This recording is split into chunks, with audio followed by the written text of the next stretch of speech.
bizim can və qan borcumuz ancaq Azərbaycan şəhidlərinə və qazilərinə. Bu qələbənin bir sahibi var, bir ünvanı var. Azərbaycan xalqı, onun bağrından qopan Azərbaycanın milli ordusu başqa kimsənin ünvanında deyil bu qələbə. Bu qələbənin şəriki yoxdur. Xalqdır, milli ordumuzdur. Əşi, bunlardan nə gözləyirsən? Bunlar gedib torpaq alacaqlar. O uşaqlar getdi, aldı, o bayraqları onlar qaldırdılar. Bəzən deyir, əşi, bu müəllimlərə, bunlar nə öyrədirlər, bu uşaq? O müəllimlərin tərbiyə verdiyi uşaqlar idilər, getdilər. O vətən üçün şəhid oldular və qazi oldular.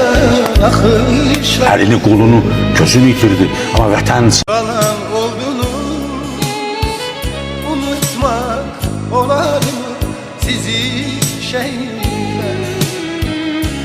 Dünyanı heyrete salan oldunuz, azadlık odunda yanan oldunuz.